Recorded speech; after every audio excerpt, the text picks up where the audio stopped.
Friends, ಎಲ್ಲರೂ ಹೇಗಿದ್ದೀರಾ? I hope ಎಲ್ಲರೂ ಚೆನ್ನಾಗಿದ್ದೀರಾ ಅಂತ ಅನ್ಕೊಳ್ತಾ ಈ ವಿಡಿಯೋನ ಶುರು ಮಾಡ್ತಾ ಇದ್ದೀನಿ. ಶ್ರಾವಣ ಮಾಸ ಬಂತು. ನಮ್ಮ ಹೆಣ್ಮಕ್ಳಿಗೆ ಹಬ್ಬವೋ ಹಬ್ಬ. ಅದರ ಜೊತೆಗೆ ಇನ್ನೊಂದು ಖುಷಿ ವಿಷಯ ನಮಗೆ ಬಂದಿದೆ. ಅದು ನಿಮ್ಮೆಲ್ಲರಿಗೂ ಗೊತ್ತಿರುವಂತಹ ವಿಷಯನೇ. ಹೆಣ್ಮಕ್ಳಿಗೆ ತುಂಬ ಇಷ್ಟವಾದ್ದು ಯಾವುದು ಅಂತ ನಾನು ಕೇಳಿದರೆ ನೀವೇನು ಹೇಳ್ತೀರಾ? ಚಿನ್ನ ಮತ್ತು ಇನ್ನೊಂದು ಬಟ್ಟೆ. ನಾವು ತುಂಬ ಇಷ್ಟಪಡೋ ವಸ್ತುಗಳು ಅವೇ ಅಲ್ವಾ? ಒಳ್ಳೆ ಬಟ್ಟೆ ಹಾಕ್ಕೋಬೇಕು, ಚಿನ್ನನ ತಗೋಬೇಕು ಅಂತ ಪ್ರತಿಯೊಂದು ಹೆಣ್ಮಕ್ಳು ಆಸೆ ಪಡ್ತಾರೆ. ಅದೇ ರೀತಿ ಶ್ರಾವಣ ಮಾಸ ಅನ್ನೋ ಬಂದಿದೆ. ಚಿನ್ನ ಬೇರೆ ದರ ಇಳಿಕೆ ಆಗಿದೆ. ಹಾಗಾಗಿ ನಮ್ಮ ಹೆಣ್ಮಕ್ಳಿಗೆ ಇದೊಂದು ದೊಡ್ಡ ಗುಡ್ ನ್ಯೂಸ್ ಅಂತಾನೆ ಹೇಳ್ಬೋದು. ಇನ್ನು ಇನ್ವೆಸ್ಟ್ ಮಾಡೋರಿದ್ರೇನು ಇದು ಒಳ್ಳೆ ಸಮಯ ಸ್ನೇಹಿತರೆ. ಇನ್ವೆಸ್ಟ್ ಮಾಡಿ ನೀವು ಚಿನ್ನನ ತಗೊಂಡಿಟ್ಕೊಂಡ್ರೆ ಏರಿಕೆ ಆದಾಗ ಅದು ಮಾರಿದಾಗ ನಿಮಗೆ ಲಾಭ ಬರುತ್ತೆ. ನಾನು ನ್ಯೂಸುಗಳಲ್ಲಿ ಎಲ್ಲ ಕಡೆನೂ ನೋಡಿದೆ, ಚಿನ್ನ ತುಂಬ ಇಳಿಕೆ ಆಗ್ತಿದೆ, ತುಂಬ ಜನರು ತಗೋಬೇಕು ಅಂತ ಆಸೆ ಪಡ್ತಿದ್ದಾರೆ, ಅಂಗಡಿಗಳಿಗೆ ಕ್ಯೂ ನಿಂತಿದ್ದಾರೆ. ಇದನ್ನೆಲ್ಲ ಕೇಳಿ ನನಗೂ ಒಂದು ಆಸೆ ಆಯಿತು, ಚಿನ್ನನ ನಾನು ತಗೋಬೇಕು ಅಂತ ಅನಿಸ್ತು.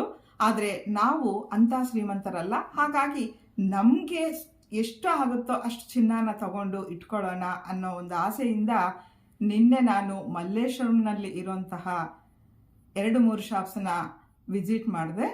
ಕಾಯಿನ್ಸ್ ತಗೊಂಡು ಇಟ್ಕೊಂಡ್ರೆ ನಮಗೆ ಡಿಸೈನ್ಸ್ ಇಷ್ಟ ಆದಾಗ ಆ ಕಾಯಿನ್ಸನ್ನು ಕೊಟ್ಟು ನಾವು ಸರಾನೋ ನಕ್ಲೀಸೋ ನಮ್ಗೆ ಏನು ಇಷ್ಟನೋ ಅದನ್ನು ಮಾಡಿಸ್ಕೋಬೋದು ಅಲ್ವಾ ಸ್ನೇಹಿತರೆ? ಹಾಗಾಗಿ ಕಾಯಿನ್ಸ್ ತಗೊಳ್ಳೋಣ ಅಂತ ನಾನು ಹೋಗಿದ್ದೆ ನಿನ್ನೆ ಮಲ್ಲೇಶ್ವರಂಗೆ. GRTಗೆ ಹೋದೆ. ತುಂಬ ಶಾಪ್ಸ್ ಇದೆ ಮಲ್ಲೇಶ್ವರಂನಲ್ಲಿ, ನಿಮಗೂ ಗೊತ್ತಿರುತ್ತೆ. GRTಗೆ ಹೋದೆ. ಚಿನ್ನದ ಕಾಯಿನ್ಸನ್ನ 2 ಚಿನ್ನದ್ದು ಅಂದರೆ 4 ಗ್ರಾಮ್ಸ್ಗೊಂದು 4 ಗ್ರಾಮ್ಸ್ಗೊಂದು 2 ಕಾಯಿನ್ಸ್ನ ನಾನು ತಗೊಂಡೆ. ಅದು ನಿಮಗೂ ತೋರಿಸ್ತೀನಿ. ಆ್ಯಕ್ಚುಲಿ ನಿಮ್ಗೊಂದು ವಿಷಯ ಏನು ಹೇಳಬೇಕು ಅಂದರೆ, ಯಾವುದೇ ಅಂಗಡಿಗೆ ಹೋದ್ರೇನು ಕಾಯಿನ್ಸೇ ಸಿಗ್ತಿಲ್ಲ ಸ್ನೇಹಿತರೆ.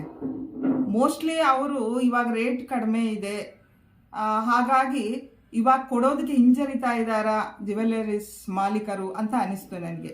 ಹಾಗೆ ಸ್ಟಾಕ್ ಮಾಡಿಕೊಂಡು ಏರಿಕೆ ಆದಾಗ ಅವರು ಏನಾದರೂ ಸೇಲ್ ಮಾಡ್ತಾರೇನೋ ಗೊತ್ತಿಲ್ಲ. 2-3 ಅಂಗಡಿಗಳು ನಾನು ಕೇಳಿದಾಗ ಯಾವ ಅಂಗಡಿಗಳಲ್ಲೂ ನಾಣ್ಯಗಳು ಇಲ್ಲ, ಕಾಯಿನ್ಸ್ ಎಲ್ಲೂ ಸಿಗ್ತಾ ಇಲ್ಲ ಸ್ನೇಹಿತರೆ. ಅಂಗುಲ ಫೈನಲ್ ಆಗಿ GRTಗೆ ಹೋದಾಗ ಅದು ನಾನು 24 ಕ್ಯಾರೆಟ್ ಗೋಲ್ಡ್ ಕಾಯಿನ್ಸ್ ಬಗ್ಗೆ ಕೇಳಿದ್ದೆ. ಆದರೆ ಅವರು ಅದು ಇಲ್ಲ, 22 ಕ್ಯಾರೆಟ್ಸ್ ಮಾತ್ರ ಇದೆ ಅಂತ ಹೇಳಿದರು. ಅದು 5 ಗ್ರಾಮ್ಸ್ 2 ಕೇಳಿದ್ದೆ, ಅದು ಇಲ್ಲ ಅಂತ ಹೇಳಿದರು ಅವರು. ಸೊ 4 ಗ್ರಾಮ್ಸ್ದು 2 ತೊಗೊಂಡೆ. 8 ಗ್ರಾಮ್ಸ್ ಓಕೆ ಸಾಕು ಬಿಡಿ, ಇಷ್ಟು ನಮ್ಮ ಕೈಲಾದಷ್ಟು ಅಷ್ಟೇನೆ ಅಂತ ಅಂದ್ಕೊಂಡು 2 ಕಾಯಿನ್ಸು ತೊಗೊಂಡೆ. ಅದು ನಿಮಗೆ ವಿಡಿಯೋನಲ್ಲಿ ನಾನು ತೋರಿಸ್ತೀನಿ. ನಿನ್ನೆ ಚಿನ್ನದ ರೇಟು ಪ್ರಕಾರ ಈ ಬಿಲ್ಲಲ್ಲಿರೋದು ನಾನು ಫೋಟೋ ತೆಗೆದು ಕೂಡ ನಿಮಗೆ ತೋರಿಸ್ತೀನಿ. 1 ಗ್ರಾಮ್ಗೆ 6320, 22 ಕ್ಯಾರೆಟ್ ಗೋಲ್ಡ್ ಇರೋದು 6320. ಇಲ್ಲಿ ನೀವು ನೋಡ್ತಾ ಇದ್ದೀರಾ, ಒಂದು ಬಂದು 4 ಗ್ರಾಮ್ 9 ಮಿಲಿಗ್ರಾಮ್ ಇದೆ. ಸೊ 25,842 ರೂಪಾಯಿ ಒಂದು ಕಾಯಿನು. ಇನ್ನೊಂದು ಚೂರು ಮಿಲಿಗ್ರಾಮ್ ಜಾಸ್ತಿ ಇದೆ, 4 ಗ್ರಾಮ್ 21 ಮಿಲಿಗ್ರಾಮ್ ಇದೆ. ಹಾಗಾಗಿ 25,918 ರೂಪಾಯಿ. ಟೋಟಲ್ಲಿ 51,760 ರೂಪಾಯಿ ಚಿನ್ನದ ರೇಟು. ಅದಕ್ಕೆ ನಾವು GST ಬೇರೆ ಆ್ಯಡ್ ಮಾಡ್ತಾರಲ್ಲ ಸ್ನೇಹಿತರೆ, ಅದು ಬಂದು ಒಂದು ಕಾಯಿನ್ಗೆ 776 ರೂಪಾಯಿ GSTನ ಆ್ಯಡ್ ಮಾಡಿದ್ದಾರೆ.